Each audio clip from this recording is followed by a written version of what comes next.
Welcome back to yet another episode of the Burgundy Breakdown. Ladies and gentlemen, we finally have some football to discuss. A very interesting and chippy joint practice. We'll discuss that and preview the preseason matchup coming up here on the Burgundy Breakdown.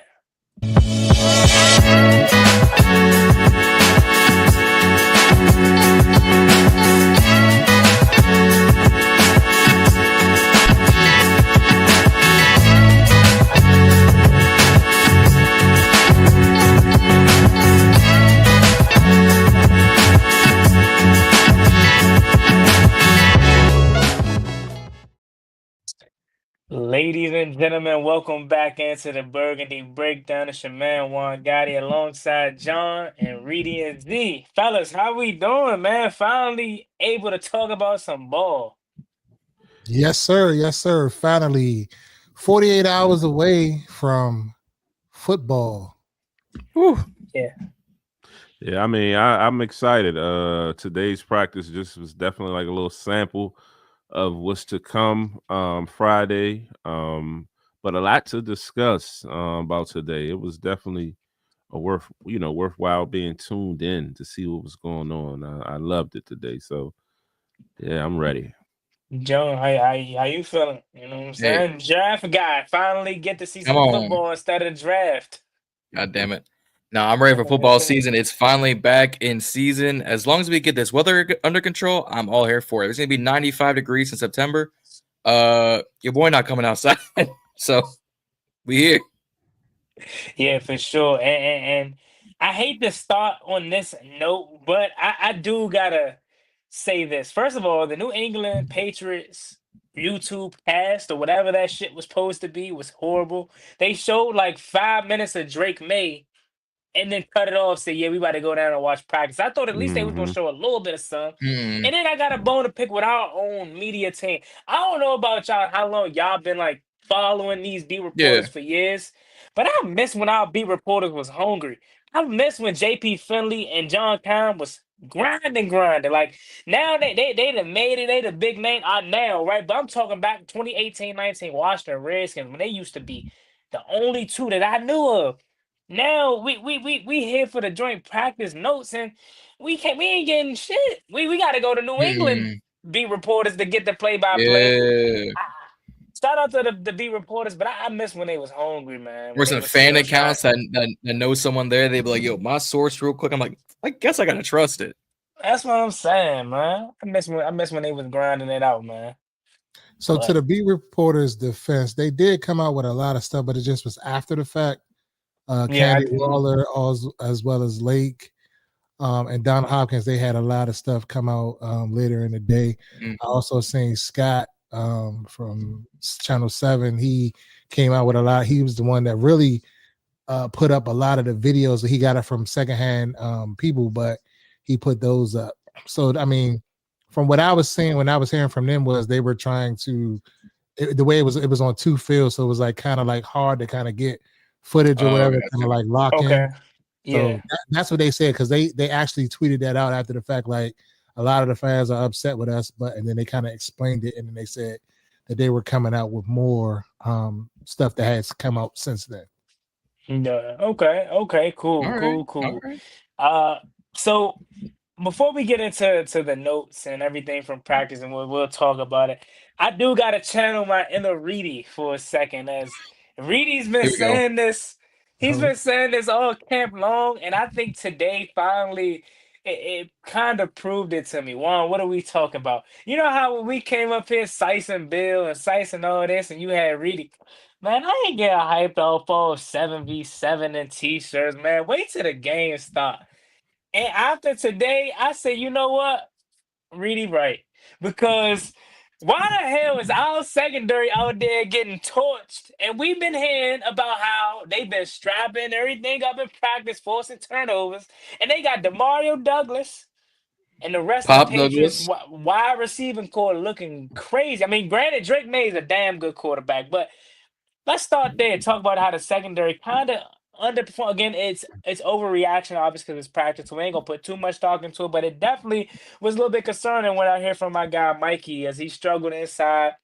Trey obviously showed up. I mean, Trey Amos, come on, we know how good he is. And Mhm. I did see one clip from Marshawn Lattimore where it was just a great ball, good coverage by him. But apparently the defense secondary was struggling today to stop, Drake May in that offense, and vice versa for their Patriots defense as well.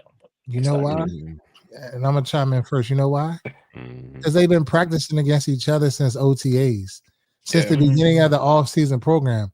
They've been seeing the same exact plays, the same vanilla script, the same everything. Now they had to see some looks that they haven't been used to seeing. So then now the real football comes out. Yeah, I could look good against the defense. I mean, against the offense if I know the plays. I know the script that they're running. So you kind of know like their ins and their outs, their tendencies. If the receiver line up this way, if he put his leg to the at certain depth, I know he's squatting on something, or he's doing this, or he's doing that. Just like they say when you read offensive lineman or whatever, if he has a leg kick back, he's getting ready to get in the kick step or something like that. So, and it's just normal football. You know what I mean? A lot of people were upset when Marshawn Lattimore, that clip hit the airwaves, but that's a perfect back shoulder ball away from him. He's sticky coverage. And the receiver just turned around and caught it at the pylon. Like, what can you can't play defense no better than that. You know what I'm saying? So, like, I don't put too much emphasis on that. I think, like, it's going to be what it's going to be. Defensive back is the second hardest position to play in football behind the quarterback position. So, they'll get theirs. It's fine, but I'd rather – if we remember last year in joint practices, the Jets kind of like got us out of there. They killed us. So what I'm hearing from my sources is that both defenses is on both sides of the ball, New England and our side of the ball, what I'm saying, kind of got torched. Both offense looked a little bit better. You know what I'm saying? So it's kind of a wash in it. I wouldn't put too much onus on that and too much emphasis on our secondary. I think our secondary is going to be fine. We showed some things from what I heard versus the tweets. I actually couldn't see it with my own eyes because it wasn't broadcast. But, I think we'll be fine, Juan. We'll be fine. What you guys say about that? Oh, John? No, Reedie and Juan are on the mark. One thing I'll add is I saw a tweet go out about, our wide receivers taking a dip and a hit because Terry's not out there. And I think Reedie or Zee retweeted it on their Twitter. It's absolutely correct. They've been seeing nothing but Deebo Samuel, Noah Brown, KJ Osborne, Michael Gallup, Ja'Cory Brooks, Jalen Lane, Luke McCaffrey, Chris Moore, Michael Strachan. Deebo and the guys. Deebo and the guys. Deebo and company. Deebo and etc. on the practice field. So they finally see a Stephon Diggs. They see a Pop Douglas. They see a Mac Hollins. They see guys like that, Kyle Williams, my guy from last year's draft. So they finally see live ammunition, live feed, whatever you want, real NFL talent, whatever you want to call it. And to Reedie's point, new schemes, new coverage, new calls, new players. Oh, you're not gonna, like AJ's point, you're not gonna win all the matchups. I can guarantee you, Patrick Surtain and Derek Stingley, I'm sure, have given up a few things in camp this year. Not Broncos and Texans, fans or Commanders fans. So I'm not all too worried. Mikey's struggling a little bit, although he had that nice one-handed interception to kind of, make up for a little bit of that. But we all kind of talked about it in the group chat. He's been more of an outside corner than he was at the inside. But if you look at back at his Michigan tape, because me and Rayo talked about it a few weeks ago in the clip I dropped today, he played more inside at Michigan because he was a blitzer. So I wonder how much they're actually experimenting to Rio's wording. Is experimenting is if they're going to keep him on the inside. If so, are they going to use him more in the run game? Because if so, I could see Mikey becoming a blitzer from the secondary. Or are they going to put him back on the outside and need to move Lattimore or Amos onto the inside? But it's the first day of live rounds, new people, new players, new atmosphere. One thing I do want to give credit to, that crowd, Commanders fans showed up and showed out at that practice. I don't know if we want to pull the picture or not, but there's a picture of Luvu and Jonathan Jones, and I'm guessing one of the end zones or the sidelines, and most of the sea is burgundy, gold, and white with like hints of blue and red in there. and then you see pictures of like the parking lots are full, the sidelines are full, and you're like, where y'all been at all these years? Yeah, I mean that's a good point. I mean, I go one. yeah, go ahead. So I think with the defense, the DB specifically, they started out a little rough. You know what I mean? And like Reedie said, basically in the gist of it, they're working out the kinks. You know what I mean? And one thing that I'm confident about this staff is that, you know, Dan Quinn and Joe Whitnam, the entire team rather, like when, especially on defense though, when guys they trying to figure it out, like you said, experimenting, they tend to see, like, if a guy's struggling, they'll go and try to make that adjustment right away, or, you know what I mean, they'll plug somebody else in another space. You know what I mean? Like situation last year when we had the cornerback issue, we had to move Mikey outside. Like, they'll make the proper adjustments to get guys in the right spot to, you know what I mean, to be able to offer their best out there. So I'm confident that whatever the issues were will get fixed. But, you know what I mean, to the point, you know, Amos, you know, still end up having, you know, a pretty solid day. You know, no picks, but, you know what I mean, from what I'm hearing, he was right there. He was in the midst. He was causing havoc, you know what I mean, throwing off rhythm and things of that nature. So still with some good things ahead. And I'm glad to see that Mikey was able to redeem himself after being scored on earlier, you know, with the interception at the end. So guys kind of finish up strong. And, you know, the Marshawn definitely was it's a phase stop. You can't really defend that much. Perfect timing and, you know, accuracy is you guys are going to win on that play every time. So I think overall, you know what I mean, the hype came out about the defensive backs look so bad, but overlooking, you know, getting toasted. But I feel like they finished solid, and you know what I mean, it just leaves momentum into into the game Friday to kind of redeem some of themselves. But a lot of guys that practiced today or got, you know, first team reps are not expected to play Friday or play limited. So you know, you got to figure that out. Yeah. Mm-hmm. Yep. I think tomorrow and Friday are going to be the real test. As much as we're going to say, oh, you know, it's second team, it's third team stringers, it's practice squad guys, it's this and this, it's that. Most of our starters didn't travel to New England. Obviously, Terry and Cosme did it because they were on Publis and Terry's in the contract negotiations. But Noah Brown, Juan's guy, Coleman, Mariota, JJB, McGee, they didn't move up. So this allowed guys like Madrano, like Ballor, like, you know, Carlin Vigors, number 22, allowed guys to show up and shine that maybe would not have gotten that spot. But also it's like, oh, okay, let's see what you guys can do, because we know what, you know, Mariota is going to do. What is now Sam Hartman and Josh Johnson going to do on Friday night at 7:30 on NFL Network?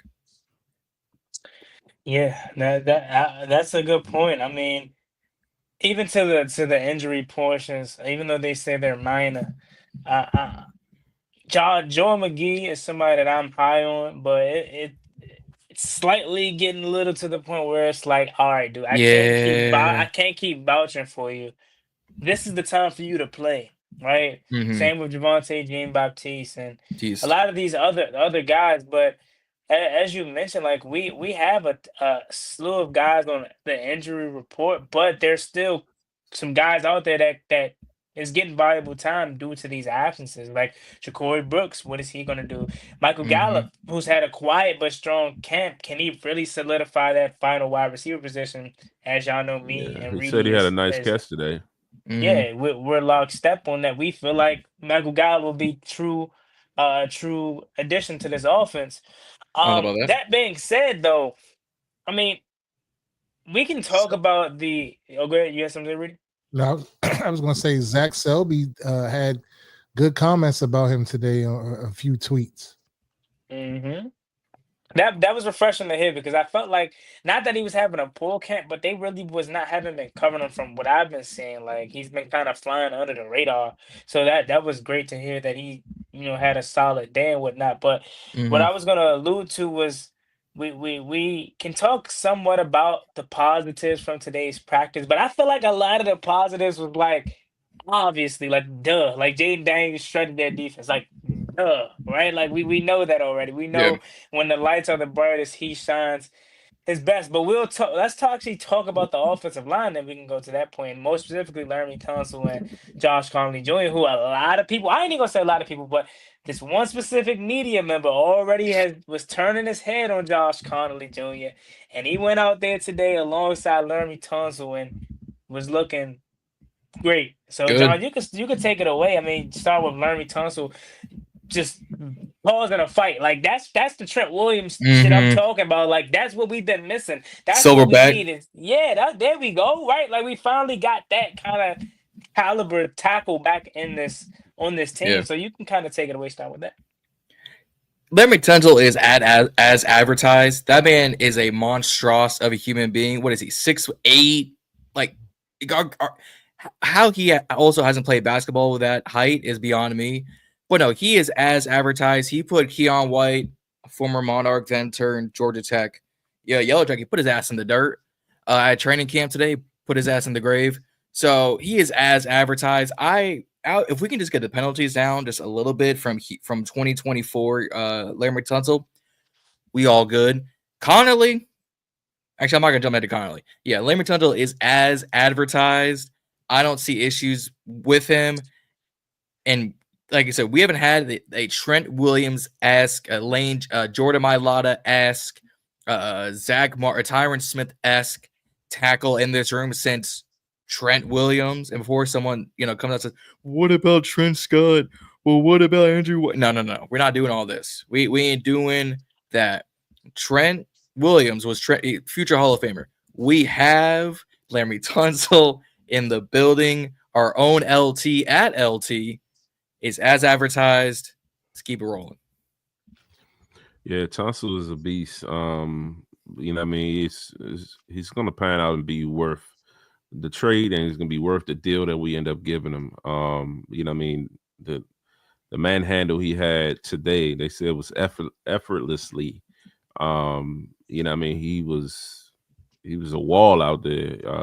Pass protecting wise as well. And obviously some of this technique and mentoring he's been doing for Connolly Jr., who, there's been talks of him having struggles during camp. And from my own eyes, I saw him struggle as well. But I was excited when I saw today to hear that he held his own. What I mean, especially against his edge rushers. They said he had quick feet out there, strong hand placement in team drills and doing 11. So excited about Connolly, and hopefully that he continues on this path. We'll see what he got out there Friday in a real game, and because if he can solidify that right tackle, then that just makes Wiley movable in multiple places. So, I would rather him be out there than Wiley and then have to, put Juan's man at right guard. Y'all gonna stop with the trades down. Allegretti is your guy. Allegretti got his ass steamrolled again today. I was just about to get to that. Oh my I was just about to get to that. Juan, you said he's a starter in this league. I told you that he wasn't, but I'm standing. I forgot to text y'all. I didn't realize there was furniture on the field. I didn't realize there was a bench on the field for Alabenchi. So my bad. I forgot to text y'all that earlier. Y'all gonna be mad when he's starting that left guard, bro. We're gonna move on from that one. Right guard. Right guard. I'll let you live on. But I think Laremy Tunsil is as advertised in the passing game.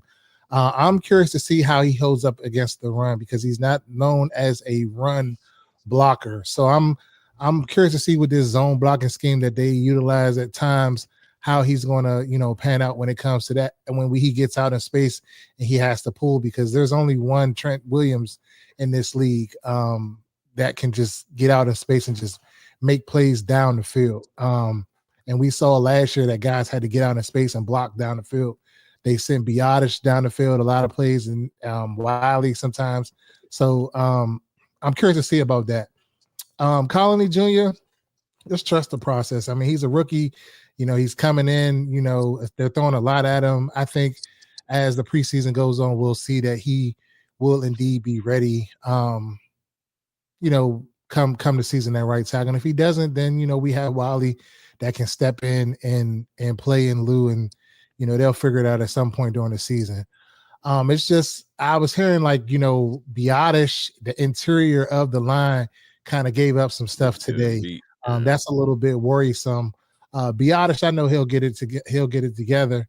But I'm just, as Sam Cosmi is out, that right guard, and with Coleman, not making the trip because of the injury, I'm curious on that left side. But I think as we get into these preseason games and move it down the road, I think that'll be more solidified. But you got to think it's the first time they, went up against live bullets for real. In this, practice setting. Yeah. Mm-hmm. Yeah, definitely a great point right there. I mean, even though I know people get upset when you're ultra positive, you still have to be happy for Josh Connolly Jr., right? Because he finally going up against another colored jersey and kind of putting to bed the concerns of, oh, he's having a slow camp or he's not looking as quick as he did in OTAs. Maybe he's just a player that doesn't practice well. That could be a possibility, or it could just be the bad case test taker. yeah, or it could just be the case of what Reedie just said. Like it's the first live practice, or he trusting the process with him. And it's gonna be interesting to see exactly how he looks out there. Now I'm curious, and we could probably you probably know the answer to this, but I know Sam Hartman is starting, but is the rest of the ones gonna be out there with him, or is it like just depending on what your definition of ones is. So again, Kazi obviously won't be there, Terry won't be there, Coleman obviously won't be there, so there's an interior. I don't know if Biotish is gonna play, so there's your center gone. I would probably guess some of the ones are going to sprinkle in drive or two, quarter or two, quarter or three. I would expect more of your twos. So your Trent Scotts, your Wileys, your Grettys, your Brooks, you're probably going to see a healthy dose of Ben Sinnott out there. Timothy McKay still not ready? I don't think so. It would be great for him to be out there. I just don't think he's quite ready yet. Yeah, I was telling Reedie, I hope he's ready. I hope so. Oh man, so we about to get a very strong dose of Julian Good Jones. I saw that he was still around. a healthy dose of Michael Dieter. Him and This Chris Bengals game is going not to get past us a little bit, not thinking past the Patriots, but this Bengals game is going to be up. Yeah, I expect. Well, they already came out and said their starters are playing. I'm more than sure we're probably going to match that. And the last time we played on Monday night in the preseason, it was very electric. So maybe we can get some of that action. But I do kind of want to pivot a little bit. We'll obviously talk about Friday's game, and I think this person will be brought up when we get to more of the Friday's preview in the game. But a guy that I want to talk about, and you guys can, I guess, pick out a guy or pick up on this once I pass it on. Colin Vickers is slowly building a name for himself. I've been on his train since we signed him as an undrafted free agent. I felt like he was really a solid signee. Pickup.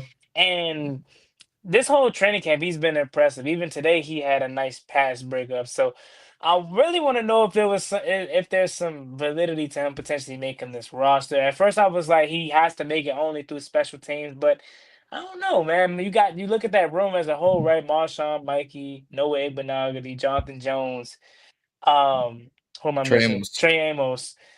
Maybe they keep 6. I doubt it, but maybe, and it could potentially be him.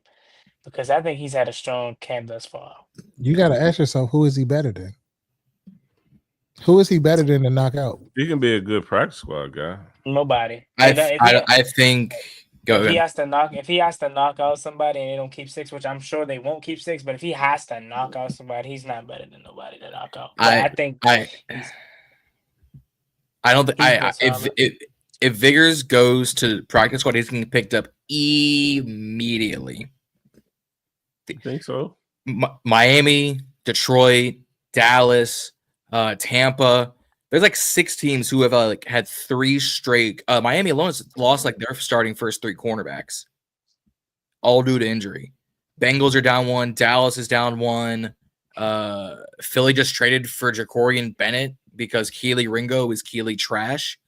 So no, if Vigors goes to PS, he's getting picked up immediately. I've already pretty much built my 53-man roster. I have them keeping 6 corners with Vigors being the 6th. I have them not keeping Dominique Hampton on the roster. Isn't he hurt? I just saw something that he might be hurt.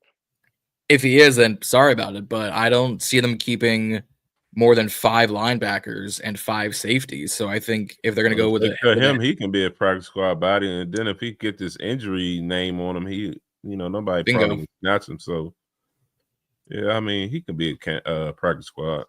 I like Hampton though. Based off of the potential and what you saw from college tape, but I want him to kind of pan out because they talk about how like him and McGee got that speed and they're versatile guys. So I think they like McGee more than they like Hampton because Hampton went from linebacker to safety to linebacker. Backer, where McGee was just all linebacker at Temple, but we'll see. We gotta trust the process. But no, I've got Vigors making the roster at 6.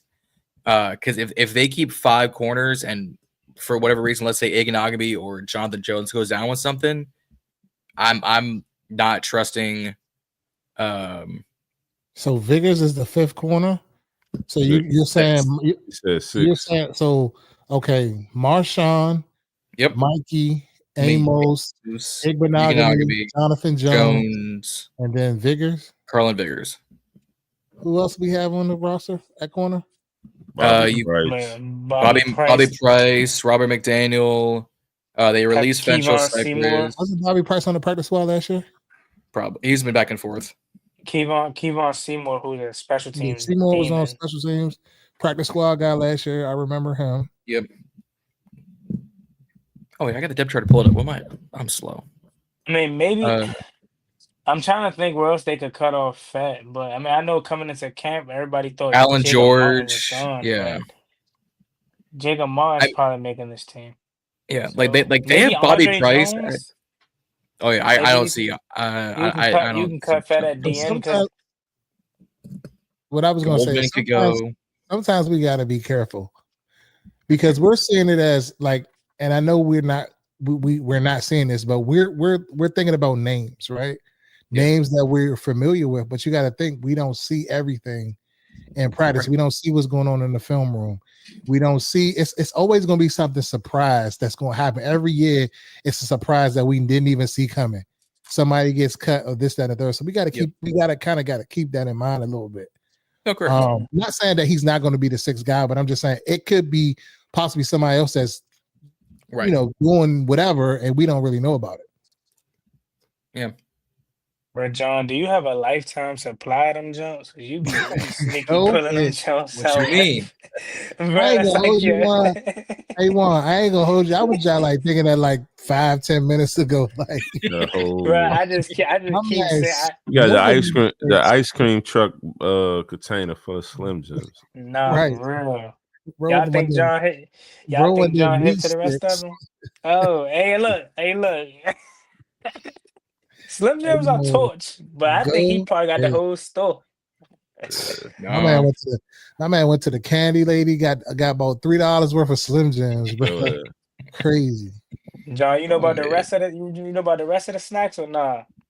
Of course I do. What you mean? Nah, I'm talking about what to go with the Slim Jim. Pickle egg, the seeds, hot sauce, and you ain't hit. Yeah.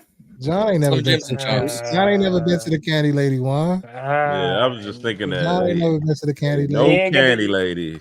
He ain't get the fruities, John. Yeah, you gotta know about the fruities. He ain't get the frozen cups. It was hot. We was outside hooping.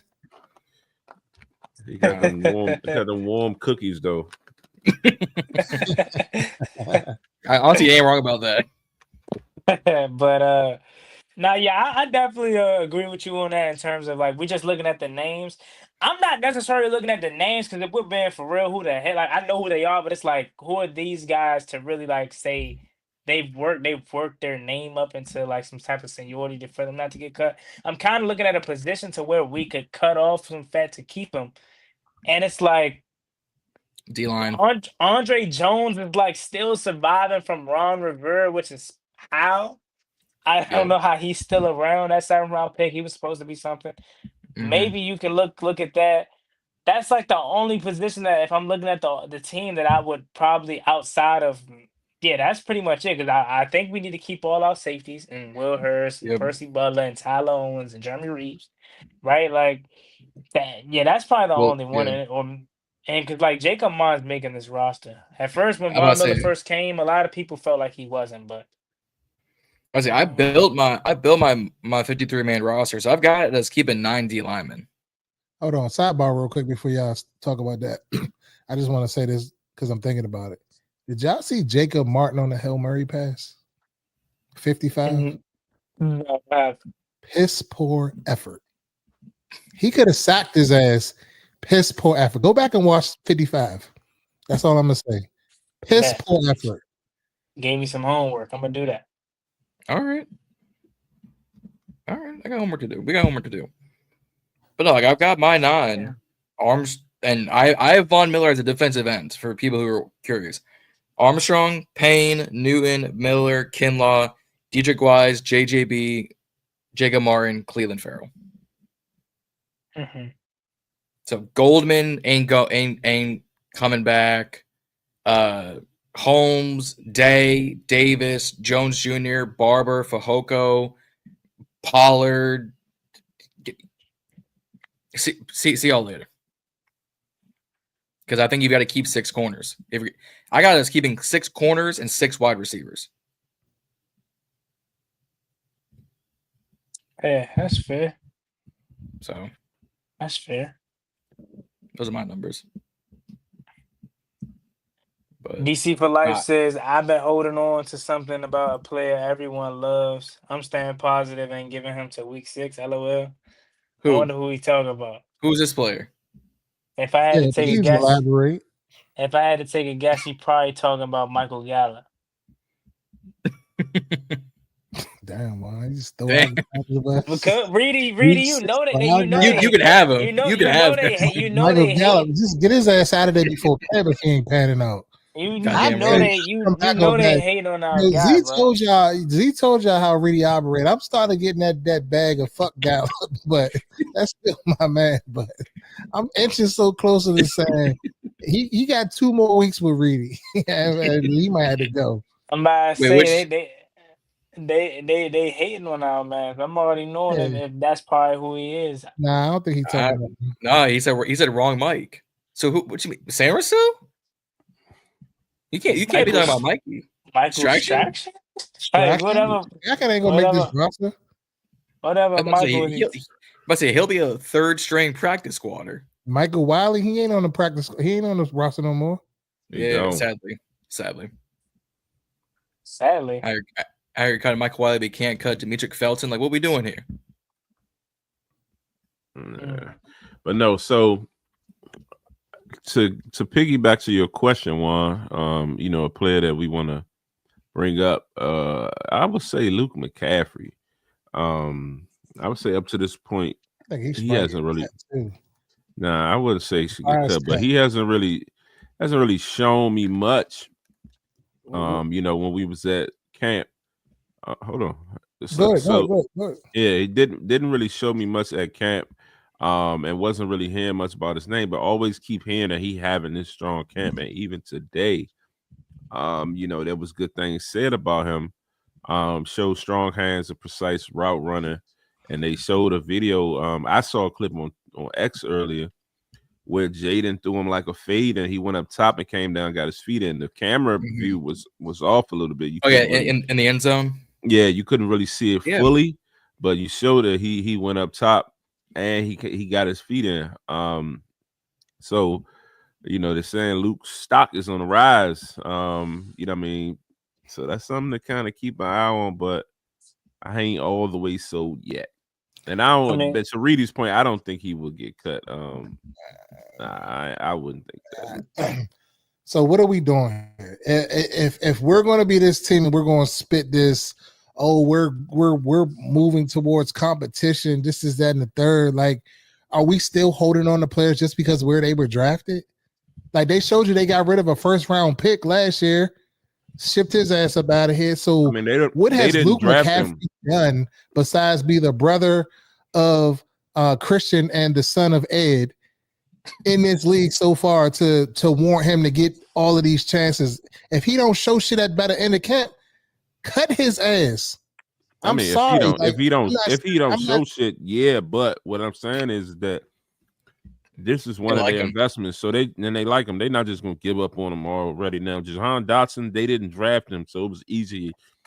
They probably had a low grade on him when he was drafted. They're probably like, oh yeah, he's the first one we getting up off the scene. You know what I mean? So different scenario, but for whatever reason they do like him, so they're gonna give him an extra chance. Yeah. I think I keep bringing this up, whether it's BIB, TBB, where CIA, FBI, wherever I gotta talk. It's like his third, fourth year as a wide receiver in his career. He's been a quarterback since I think his sophomore year in college. Gabe Taylor said it best: the year he went to wide receiver, he was in the film room, he was in the bugs, hardest player Gabe fought against at camp. He's year 3 or 4 of this thing, so I think next year is going to be the telltale sign of, all right, is he still a project piece like a Chase Young and Emmanuel Forbes, a Saint Groupie, guys like that? Or is it because they're saying between last year and this year, it's night and day. So are we at 12:30 p.m. right now, or are we at 6 o'clock getting dark kind of thing? Cry me a river, John. All right, cool. I could care less that he's been playing wide receiver for 4 seasons, 2 seasons, 3 seasons. This is the National Football League. There are guys that play different positions every day, B, and come in and have to change. Nobody's giving them no pass because they started playing football started playing receiver 2 years ago. Miss me with that, John. I don't care. I do not care. If he don't produce, you got to go. What Reedie always say, this league is, what have you done for me lately? He's done nothing. Love him. But hey. Why you love him? Because I feel like he's a hard worker. I give him that. I feel he's a hard worker. He's like one of those commander guys that you want to have. Huh? The way they market him makes Correct. us want to love him. He hits that, so, but at the same time, we need dogs. Wow, you said he hits that. What are he hitting, Bobby? Bob. Hey, Juan, they got me, Juan. They got me. Hey, John, I digress, John. I digress. That's up there with Javon Kinlaw, bro. I ain't gonna lie. Hey, I gotta go on mute for about 20 minutes. Yeah, Kingston gonna clown you on that one. Oh man. Damn. Oof. Man, that's crazy, right? But yeah. Shoot, I mean. Yeah, Luke McCaffrey, go ahead. We both. I guess we both probably say something similar things. Yeah, oh shit. Go ahead. Go ahead. All you. I was just gonna say Luke McCaffrey was I was gonna allude to John points really. Talk about how they feel it's a 9-day difference. I mean, when I was out there, I think the biggest thing with him, like I've always said, for him to make this roster, I think it's kick return. That's where he has to excel at. I don't think it's solely as a wide receiver. I do know, looking back at the tape last year, he was open a lot, and either Jaden Daniels was missing him over the middle, or they just wasn't looking his way. So I'll stop right there and let Z take it over. No, that's what I was gonna say. He was open a lot last year. Me and Reedie seen it. Like, man, Luke wide open. Look on the sideline, man. He threw it to Luke. That's 6. But for whatever reason, Jaden didn't trust him and wasn't throwing him the ball. So I think he may be doing the right things. It's all about getting opportunities, and he also hasn't done anything to stand out to us and be wild. But the catch he had today looked pretty good. But also to that caveat on that point, he may have been open, but he may have not even been in the progression. Yeah. So if he's not in the progression, he could look like he's open, but he's not even in the pack. He's 1 to 2 to 3. That's your progression. 1 to 2 to 3, ball's gone, check down. I'm out of there. Or get out of there. He may not even be he may be a decoy. looking like he's open, but you know what I'm saying? So that's a possibility as well. I'm just saying, like, Luke needs to do more. Agreed. Like, if we gonna sit here, we gonna hold these other receivers to these high standards, then he has to be held to a standard too. I could care less if he was a project or not. And that's everybody on the roster, not just him, everybody. Yeah. I mean, what I was gonna say to that point about Luke was, looking back at him last year, he only had 168 receiving yards. But the one positive I will say is the times that they did connect, or the times that it was throwing in his vicinity. I think he had, I looked at the stats yesterday, he had like only 4 incompletions, or think of 4 or 6 incompletions. And I would say half of those probably was either overthrows by Jaden, because I can remember 3 vividly. But most of the times he's always wide open, and he catches everything. For a guy that's new to the position, he rarely let the ball hit the carpet. Now again, of course, as time goes over and he gets more targets, we'll see how true, you know what I'm saying, his hands are, or corralling the catch is. But from what I've seen thus far, there is slight progression in terms of seeing what he can turn into. But you're not wrong at all for your assessment in terms of needing to see more, because that's how I feel about Ben Sinnott. How you feel about Luke McCaffrey is how I feel about Ben Sinnott. I mean, again, it's probably not fair to his point, because I'm hard on the tight end position because I love Jordan Reed. I grew up on Jordan Reed. So, like, I've been fishing for that kind of success at the tight end position for a long time. And I think Ben Sinnott has the potential to be something of that nature in terms of some type of value to the position. But yeah, I'll stop right there. John, what you guys say? If we're gonna transition going to the tight end and with Sinnott, I'm a little. Look, I did my homework on Ben Sinnott coming out the draft with Adam. We did the whole scouting report and everything. He was everything you wanted. He was last year's Tyler Warren, in my opinion. You could move him wide receiver, halfback, fullback, tight end, wherever you needed him. He was there for the Kansas State Wildcats. If you needed him going, deep, he got you. If you need him doing the short intermediate routes, he got you. You need the medium routes, he got you. You need the blocking, he got you. I think the only reason why he doesn't get as, all the snaps as some of us want him to, you got the Hall of Famer and Zach Ertz, or we'll see Hall of Famer and Zach Ertz. You've got John blocking Bates.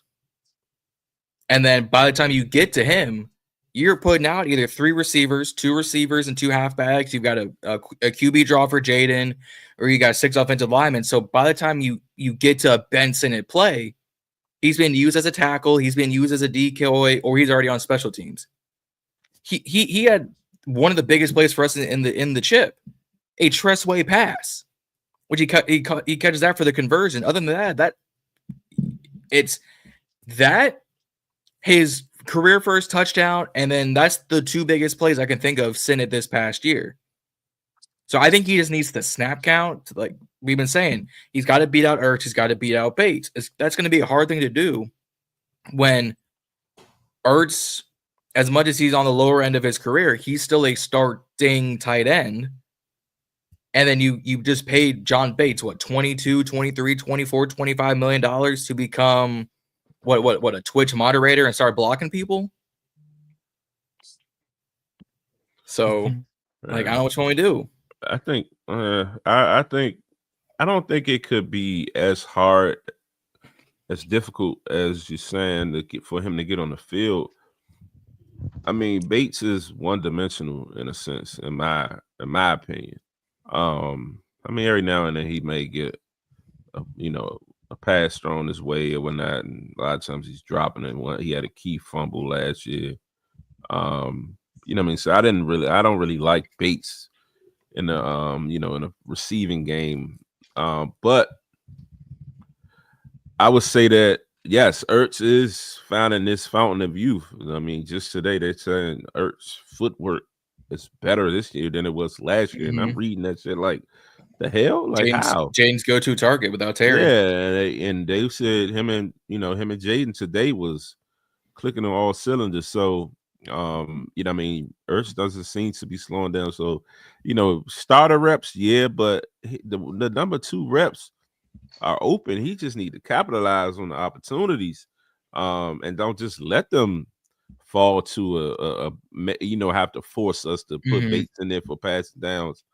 Like, I mean, I know, Reedie alluded to Yankov has some speed on him. You never know. Yeah. If, he might get called up or something. So Senate does need to get it together, but I think the path isn't as difficult, as you just made it in that state. Okay. No, that's fair. I mean, to kind of the same argument for Luke is Jaden's getting through his progressions 1, 2, 3, here's check down, or he's running. I remember a few plays where I'm looking at the all 22, I'm looking at and I'm rewinding the tape. I'm like, wait, hold up, Sennett's running this hitch. He beats, let's say, a Cam Taylor Britt. Oh, he's got them by 3 yards separation, but because either the O-line's not producing or Terry's so far down the field that you can take the deep shot, I'm like, oh, there's probably been a few plays last year that we could say Sennett could have had 300 yards, 2 more touchdowns. It's just the progressions. He's got the connection with Terry like that. Ertz became a safety blanket way too, really quickly. Eckler became a safety blanket really quickly. Like, I can guarantee Sennett's probably Jaden's 8th or 9th progression target on his mental check sheet. He's like, all right, I got Terry, I got Debo, I got Eckler, I got Robinson, I got Ertz, I got McNichols, I got C-Rod, I got Noah, I got KJ. Like, he's probably so far down the list that it's just becoming harder for him to get that rotation. But it could be just simple as not producing what we want to. You got to make more of the opportunity. So neither argument's wrong. I'm not going to disagree with that argument. I agree with both arguments. I don't agree with the argument about like he really has to beat out Zach Ertz and John Bates. I feel like if he's been known as this, like you alluded to before, he was the guy at Kansas State, then you have to show that shit. You know what I'm saying? Like, it's enough to go around, and Zach Ertz is on the back end of his career. So if he was really like this high level guy, you can't tell me that he's not faster than Zach Ertz, or his route running, he might not be as savvy as Zach Ertz, but some of them intangibles, he has to be better than him at. So like, what is it he doesn't know the plays, or he didn't know the playbook, or it's something that's stopping him from getting on the field. And I don't know what it is. Like, I agree with you. Like, when I seen the tape coming out, I thought he was the next best thing. A sneaky pickup for us. And then last year was kind of frustrating that he didn't really get on the field. And then this year in the practices that I've been at, I really don't see him. You continuously see John Bates dropping passes, but John Bates is a blocking machine, so he's in there. Yeah. So, I mean, I don't know what it is. If Senate can block and he has all of these different superpowers and stuff like that, why isn't he being utilized? And that I don't know. Obviously not the answer to that. We all have our speculations. It could be, to argument me, Zee and Reedie have been saying it could be play calling, it could be, just Jane doesn't trust him and doesn't have the confidence in Senate. I mean, I can make a joke saying Cliff Kingsbury just never, used the tight end, but also they drafted Trey McBride after he got there, and he's one of the better ones in the league. So who knows? Yeah, somebody on the IG side mentioned that the video of us drafting Senate, Adam Peters said basically he is a project. By age 25, he will be a starter. What is he, 23? Not sure how old he is right now. I'm going to do my work. Ben Senate, goddamn, me and him are the same. Damn it. He is 23 years old. He is 3 days older than me. Damn it. God damn it, Sid. I ain't doing shit with my life. Anyways. Killing it. You're doing a lot of stuff with your life, John. Yeah, that's also true. Hard on yourself. Yeah. JRD, stop it. It's the way his birthday came out, I was like, wait a minute. I know that week. I know that year. Well, yeah. Yeah. I think one player come out of this camp who's doing a lot is doing better, but it's going to be held under the microscope of, if you make this roster, you've got to produce. If not, it's the NFL. Ja'Cory Brooks had a really good one-handed touchdown earlier today, but then he's had a few drops. had a really good deep ball down the field, but didn't have great separation. I think these preseason games are going to be telltale signs for Chris Moore, Strachan, Jacoby Jones, and Ja'Cory Brooks to say, hey, we've already got the first 5 wide receivers, and I'm including Terry in that 5. That's already locked down, like the cornerback room. It's this 6th spot. If we're going to keep 6, you've got 4 to 5 guys who are going to fight for this spot. Who's it going to be? I've got money on 1/2 of Ja'Cory squared, but I don't know what y'all's thoughts are on coming out of day 1 of joint practice of, oh man, Ja'Cory Brooks is a lock, or hey, NFL is going to be the NFL. Business is business. If he fucks up, he fucks up. Yeah, I think go ahead. No, I was saying originally in the beginning of Trump. Camp. I said Trump. In the beginning, right? What am I? I'm a wild. John say, "What you mean? What you mean?"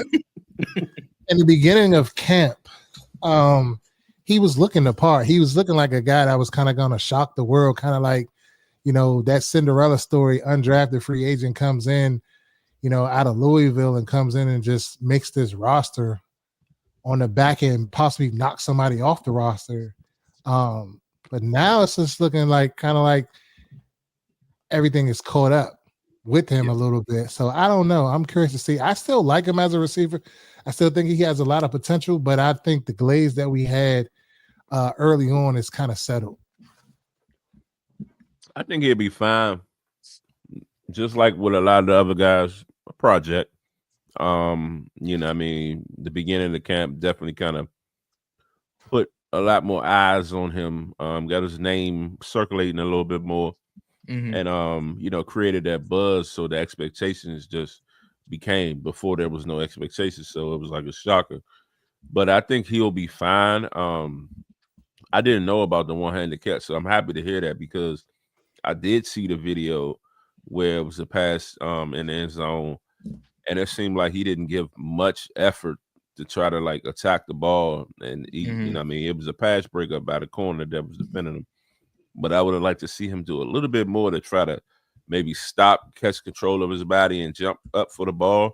It's like he kind of ran and kind of faded out of bounds to allow the pass to be broken up. So, but again, that's stuff that you can learn as time go. But I think he'll be fine. Yeah. Yeah. So I agree with everything you all said about Ja'Cory Brooks. I think I put him in the same, even though I think he's had a really good camp thus far and showed flashes. He's had some drops as well, but I put him in that same category as Mitchell Tinsley and as the rest of the undrafted wide receivers that came through. Like they had hype, but ultimately didn't really amount to much. So we'll see how he performs in camp and how strong he does in terms that's nice grab. In terms of how strong he performs throughout the rest of camp and these preseason games. But I do feel like there's a long shot of him making this roster. Even though I really would love for him to make this roster, I think that last spot is going to end up going to my guy, MG. I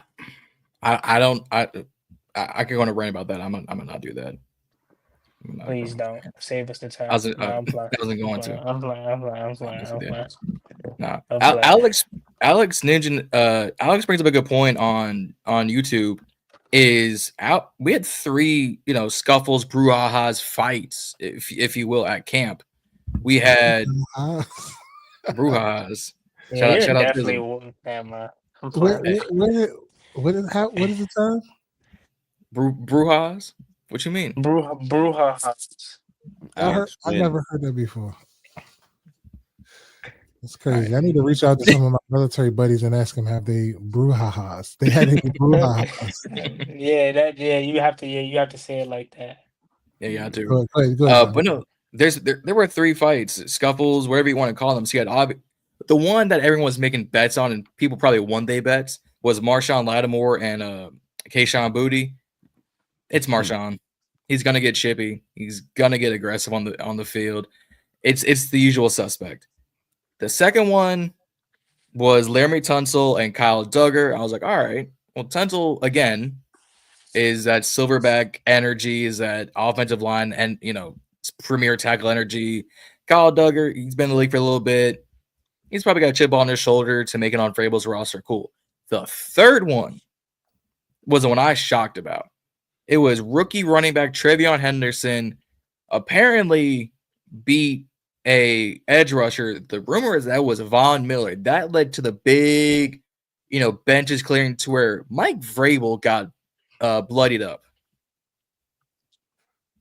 And I went, well, if Henderson just blew up Von Miller's play, and Von Miller said, I'm going to show you why I ain't pussy. And then Mike Vrabel said, I'm going to make sure you ain't pussy. And we get into a big scuffle, a big, mess where benches clear like this is, an NBA game, and you see Dre Greenmont coming on the floor. What are we going to do against the Bengals? Did you say Dre Greenmont? Draymond Green? My bad. Dre Greenmont's crazy. I messed up. No, you go. I'm just like, I mean, we're not Dallas where fights were day one, but I'm shocked we had 3 of them out there to where they were, separated pretty easily. I don't know what, y'all were hearing about these different things. I just went, put it on the list, put it on the list, put it on the list. I was waiting for another one to come out. John, I wasn't really keep jazzing it. I'm not gonna lie. I wasn't really. They weren't as serious. They weren't as serious I know that. As the Colts and Ravens one. Oh no. JP Finley put it out there. He was like, it was not that serious. So I heard the one with Laramie Tunsil, and when he blocked the guy to the benches, basically was kind of like about to be a fight, but then they kind of cooler heads prevailed. So I don't know. So is that stamp that was indeed a fight? Almost. I think it was the almost. Okay. Yeah. I just read them all down. I was like, well, there's 3 reports. I was like, I'm gonna write these down for later. Yeah, them joint practice fights are inevitable. The first time guys get to go up against another player, he's gonna get chippy. Yeah, I ain't putting much thought into it either. It ain't seem like it was about nothing. And ain't no videos circulate, so no. I was like, oh yeah, it's some weak shit. Not like last year, where it was for the Ravens and it was Emmanuel Forbes and Deron Payne. Like Deron Payne always won standing on 10. I think he tried to fight the whole O-line by himself. He would too. Yeah, but he did to John on the sideline. I ain't gonna lie. I don't condone that though. Jon Allen had all right to get his ass. I was about to say. I ain't gonna lie. I know they kept it semi-professional, but bro, you do that to I ain't gonna lie. To your own teammate. This is crazy. Put his fingers in his face. Yeah. I was like, y'all been brothers and teammates for damn near a decade now. This how you acting? He swung on him, but I think he held back. He purposely missed. He was like, but nah. I don't think it was really too much. I mean, I guess it's cool. It's morale for the Patriots, right? Because they asked him, "How do you feel about your coach getting in there, that's morale?" And I like the Patriots. I like that. This is finally the first time since post Belichick they've had some sense of direction.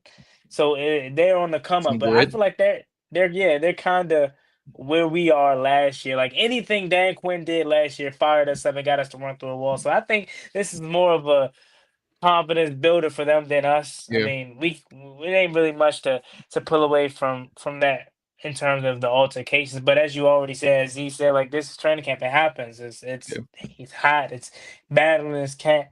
I was almost expecting for this to go down as soon though. I didn't think it was going to happen that soon though. Like, you know what I mean? Like, I didn't expect it to go down that soon. But it ain't really too much. But to close out the show, we're going to finally talk football. I can't wait. You know what I'm saying? This is exactly what we decide we want to do, and finally talk ball.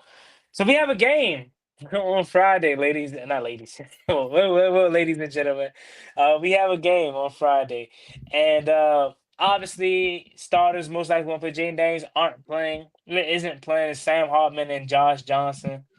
So you can kind of give me a quick synopsis of what you're looking forward to seeing, and maybe even throw a couple players in there. Reedie, John, want to take it away? I'm looking forward to fluent offensive play and defensive stops. And I want to see my guy. There we go. I was waiting for it. Waiting for it. I want to see my guy do something. Everybody, I was waiting for it. Everybody have every opportunity. He's in practice. Ain't nobody trying to hit him. We put the clip up. We put the clip up. Everybody, like, oh yeah. They're not even tackling out there. It's training camp. Okay. Let's see something. That's all. I want to see Bill. That's what Bill. Dollar Bill. Hey Juan, what's up with your man, John? Hey John, Juan, what's up with your man, John? John is y'all like the same age, man. Like, what you mean? What I do? So you went on camera so you could finish this swim. No, something else I take care of off stream. I was like, I ain't gonna do this real quick. Go ahead. Oh, that's some bull. Nah, but I'm just looking forward to just finally football being back. Like, I'm not even really like looking for nothing per se. I'm not looking for specific. How was that cap? How was that cap? I'm not looking for that per se. Like, you know what I'm saying? Like, I'm gonna see. I want to see what these battles, these back end of the roster guys are going to do if they're going to. That Michael Gallup go out there and get 2 tutties. You're gonna be talking shit.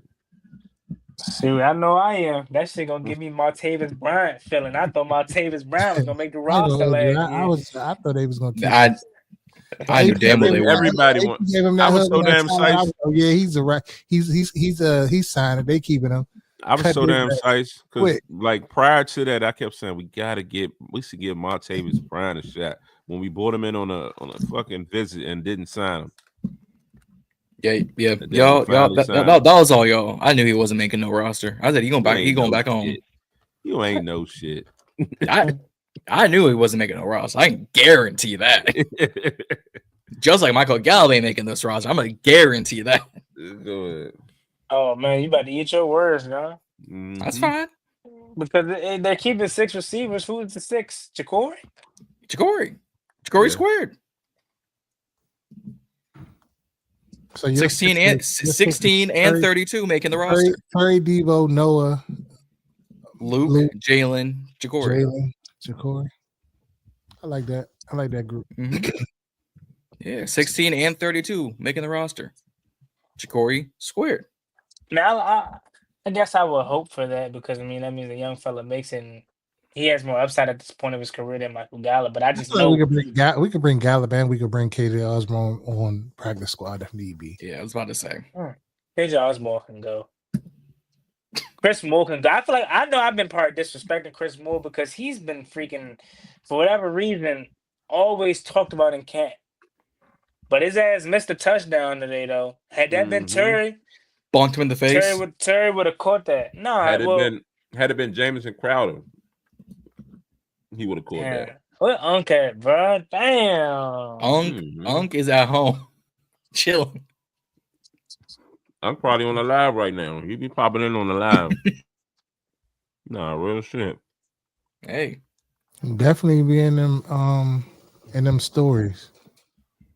Yeah, it's not a bad thing. Yeah. Yep, but I mean, yeah, Chris Moore. I'm not really too sold on him. I know his name been circulating. I ain't too sold on Chris Moore. Didn't he used to play with the Panthers? He's played with a few teams.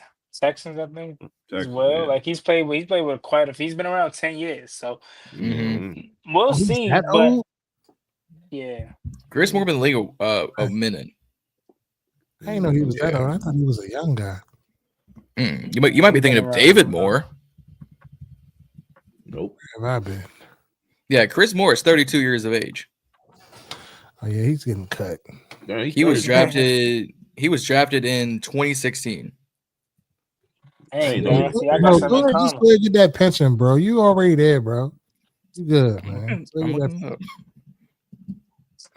Wonder who's wearing 16 for Jacory makes the roster. Mac A is. But I do want to see that defender's receiver though. See if he can do something. Braylon Sanders. Yeah, you know, I always like a feel good story or somebody that's the UFL guy. Yeah. I really got a soft spot for people that's been in the struggle. What are you looking forward to, Juan? Man, besides getting out just seeing football, I'm gonna be a little different. I hope we settle for a lot of field goals. So I want to see what Matt Gay is looking like. When I was at camp, he looked solid, kicking the shit out the ball into the woods. I don't know why they don't have nets up, Wow, but no nets. he was kicking the ball into the woods. They said he was banging it home from 55. You know, some fans were getting on me about sizing him up about that because they're like, well, Juan, you can't get too excited because there are kickers out there making it from 60. Well, everybody ain't Brandon Aubrey, bro. Like, you know what I mean? Like that Tyler Loop or whatever his name is. About to say Loop. Yeah, the Ravens new guy. He's been doing good. Like everybody's not that. I'm fine if we get a guy that can bang it home from 55. Because last year was hell, right? Austin Cyber, K York cut them before week 2, so we didn't lose our satellite pick. Like I'm fine with them. So I hope we get a lot of field goal opportunities just to see what this is about. What do we have at Matt Gay? Have we finally figured it out? Are we finally the team that gets I wouldn't say call him a second shot guy, but a veteran guy that finally figured it out? Remember, we're always the team where whether it's Graham Gano going from us to the Giants being a Pro Bowl kicker, whether it's even Brandon McManus last year, he ended up getting picked up. Right? I know his situation is a little bit different, but he ended up being picked up and was really solid for Green Reedie Bay. guy. And Dustin Hopkins, right, ended up being a Pro Bowler. I still can't forgive him for that 2016 game, but I can't more either. We're always the team. Yeah, well, Kyle Ford bad? Forbath. Yeah, he's with the Vikings. Yeah, all the kickers that y'all mentioned go to other teams and be all right. But so that's kind of the point. Yeah, like, can we finally be that team where we get the second or wherever, how many teams he's been on at this point, be that team that finally figure it out at the kicker position, because we need it. We need it. I mean, again, we've saw how many times last year that it kind of cost us and almost cost us. I mean, obviously it cost us the Cowboys game, which that bites because that was a core memory for my life. If we pulled that off, I mean, lightning strikes twice. Lightning strike. That sound would have been so lightning strikes twice and why that would have been insane. And then. But then again, looking back on it, DQ, he threw me off because at that point you gotta go for the win. But we ain't gonna hop on that. You know what I mean? Here's my thing with the kicker. No, go ahead. No, go ahead. No, go ahead. You got it. Here's my thing about kickers, right? It's a touch and go kind of league, and I'm not even gonna make this pun real quick. I don't want to see no fans talking about we gotta go get Justin Tucker, we gotta trade for Younghoe Koo, we gotta go for some. No, Justin is tucked in at home dealing with allegations. All right, Younghoe Koo signed. I think he had a contract in Atlanta. We're gonna be prideful with Matt Gay. We might pull up, Cyber on the practice squad or something.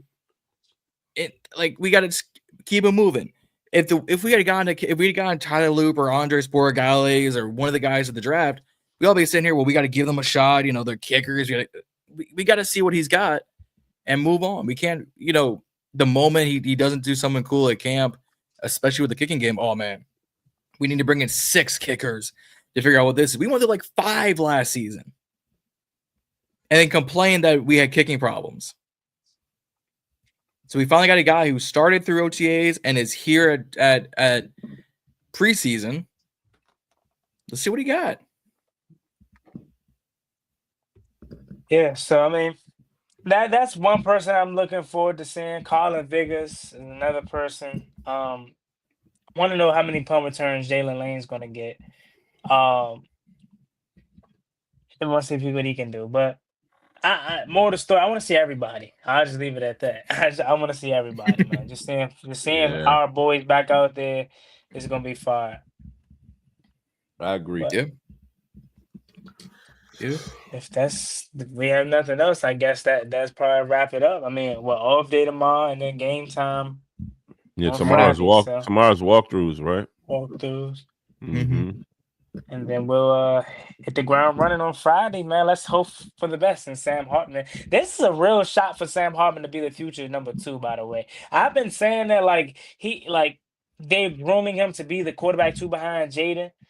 He has a legit chance to show can he do it. If he can't, it may be scary for him, but you can't get no better opportunity than this. The whole game, I think they're probably going to give him the whole first half. Maybe even first 3 quarters. We don't need to see Josh Johnson. We know what he is, right? Yeah. But Sam Hartman, because Cliff Kingsbury, I don't know if y'all saw his press conference the other day, but he kind of got on him. He was like, he's been up and down. You know what I'm saying? So this is has been. Yeah, this is an opportunity. Reedie dying over there. Hey Mo, somebody in the comments somebody in the comments said Tucker is home tucking it. Too much cover third leg. What? Hey, bro, y'all crazy out there, but I ain't gonna hold you. And then John, when you went off camera with your whatever. They said dickulous. Dog. That's diabolical work. Crazy work. Diabolical work. Yeah. But yeah. No. I think they'll just keep Hartman around as Jaden's hype man. They might just keep him around for head and shoulders sponsorships and Jaden's hype man. He's definitely the most marketable third string quarterback in NFL history. They whenever Jaden is out at a game or something, Sam is there. Like if Sam comes out, everybody wants his autograph. He's just like extremely loved. It was an older lady looking like, where's Sam Hartman? And I'm like, yeah, he's right there with the haircut. Oh my God, he cut his hair. It looks so nice. Like I'm looking like, God, like y'all glazing this man. Sam Hartman is the East Coast Jimmy Garoppolo. Mm-hmm. So they love Hartman. But as far as the team wise, I think the whole purpose of bringing Josh Johnson here was to push Sam. To kind of give him some real competition because they love Marcus as the number 2. But when Marcus fades on out, yes, I would like to see Sam be that number 2, but hopefully so. But he, like you said, he's got to step up on these opportunities. And I was super shocked to hear Cliff say what he said the other day. Like, like he does some good throws, but he makes some bad throws too. Like basically, he was kind of. I'm like, did he just shit on him? So it may not have been that, but I think he was more so trying to push him and just yeah. I think we know what Jaden Mariota is. I think the spark, a little bit of like tough love, like, hey, we've got confidence in you. You just don't got it in yourself on the field sometimes. So we got to, amp you up a little bit more or put you down a little bit more for you to show us what you got, kind of thing. Yeah. Yep. But yeah, that's all we got. That's all we got. Yeah. Well, make sure y'all like, share, subscribe at the Burgundy Breakdown. Wash on all platforms. I think on X we're Burgundy Breakdown Wash 1.